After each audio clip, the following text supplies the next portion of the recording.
pasyente, yung sinasabi nilang nagdudugo sila, bigla na lang nagdugo, menopause na, wala na dapat na dalaw kada buwan, bigla na lang siya dinugo ng malakas or nagsaspotting kahit na matagal nang walang regla, biglang dinudugo, yan yun. Pwedeng nangangapal yung lining ng matres, kaya siya nagsaspot or nagbi-bleed. Bakit kumapal, Dok? Maraming reason yan, no? Pwedeng nag-hyperplasia o yung pwedeng kapal lang siya ng kapal dahil may mga signal gaya ng estrogen pag medyo on the heavy side, no? Sabi ko nga dun sa pag nag-heavy side siya, pag may estrogen because of pwedeng umiinom ng pills ng estrogen, pwede siyang on the heavy side na po-produce yung fat cells niya na estrogen. So, kapal ng kapal yung lining ng matres niya. Kasi the reason why kumakapal yung lining ng matres is because of estrogen. It's because of hormones, no? Kaya, pero nagbabuwan ng dalaw pa rin siya. May regla pa rin. Nagre-regla siya.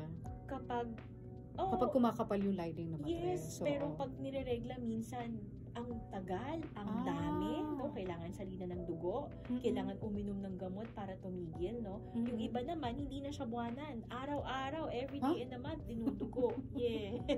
Ganon. Kaya pala, sabi nung iba, ay ako, pag magregla ako, mga 2 weeks. Akala nila, ang ganda. Akala nila, oy, talo kita. 2 weeks ako. Nako, Maru, hindi. Ang normal lang is 7 days, no? Okay. Yun yung limit mo sa 7 days. Pag more than that, baka may nangyayari, baka may abnormality with your hormones, with the endometrium, no? Maraming causes why you're bleeding a longer time, tsaka heavily.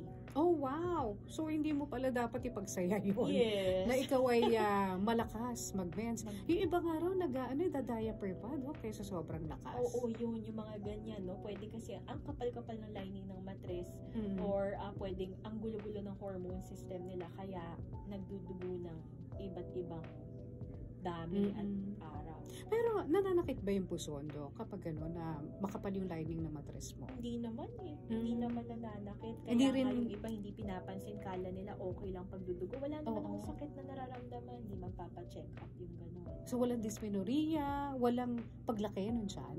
Wala Okay. Yung iba lining lang talaga. Walang ibang kahalong sintomas. Wow. So bakit siya nagkaka-cancer? Pwedeng number 1 genetic, no, napapasa sa lahi.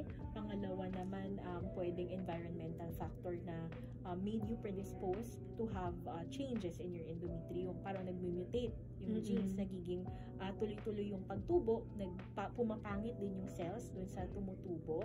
Kaya endometrial cancer ang labas. Okay. At may mga nararamdaman ka ba? May mga simptomas ba yan na pwedeng may endometrial cancer ka na? Una talaga, spotting, bleeding. Again, we can see it sa mga menopausal nating pasyente, yung mga hindi na nire-regla pero nagsa-spotting, nagugulat sila, okay lang yan, pa-spot lang yan, di ganun. Okay, akala nila, uy, bumalik yung buwan ng dalaw ko. Masaya sila. Hindi po yun ikakasaya, ha? Magsa-spotting kayo, punta kayo agad sa doktor niyo.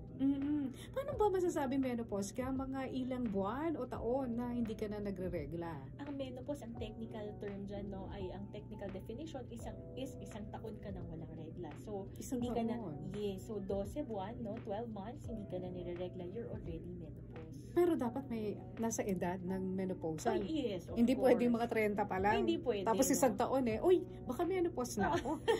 Hindi. Ang average age ng Filipino women is nasa 47 to 52. So, somewhere there is okay, no? Basta more than 40 na. Huwag naman pag less than 40 or 40, yan yung mga may ovarian failure. Yan. So, kung isang taon kang walang regla, tapos biglang meron tumulong sa'yo na kahit pa spot lang, hindi ito bumalik yung buwan ng dalaw mo. Yes, hindi. Titingnan natin ngayon, evaluate natin, bakit ka dinugo? Baka may tumubo dun sa lining ng matres mo na dapat manipis na. Kasi supposedly, di ba, dry ka na. No? Hindi na dapat nilalagyan ng pangangapal yan ng lining So, supposedly, manipis na yan. Papa-ultrasound natin, i-examine kayo ng gyne nyo, ng OBGYN nyo, na kung bakit ngayon nag-spotting. Okay. Nabanggit mo kanina, Dok, yung pagtaba, na isa sa mga dahilan kung bakit kumakapal ang lining. Yun din ba yung nagli-lead into cancer? Yung iba dun, yes. Okay. Lalo na kapag ang lifestyle ay hindi ganun ka-healthy, hindi nag-exercise, may history ng polycystic ovarian syndrome, may history ng hypertension, ng diabetes, mas predisposed sila, no, to endometrial cancer. Lalo na, syempre, paninigarilyo, that's a no. No, it can cause, no, it can be a risk for endometrial cancer. Paano hindi nagkakaanak? May risk ba yon na magkaroon ng endometrial cancer? Yes.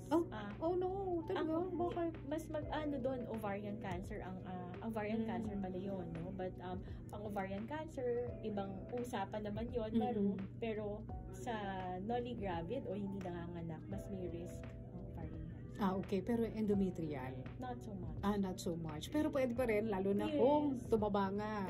Yes. Napabayaan yung inyong mga sarili. Okay. So, ano ang mga gagawin, Dok? Kung kunyari ganyan, bleed ka ng bleed. Tapos, yung nga, dumarating na sa punto na talagang magtataka ka na dahil akala mo, dahil lang sa tinake mo ng herbal. Kasi may mga ganun, di ba? Yung mga nagkiklaim, mga hindi. Nagkakaroon. Biglang magkakaroon. O kaya yung papainom sa'yo doon sa Quiapo. Pamparegla. Pamparegla. Ibang usapan yun. Oo nga. Pero, basta pag umiba yung pattern of bleeding nyo, no? Punta kayo sa OBGYN at makita natin, mapa-ultrasound, ma-examine kayo para malaman what is causing the bleeding, no? The abnormality in bleeding. Huwag pababayaan. Kasi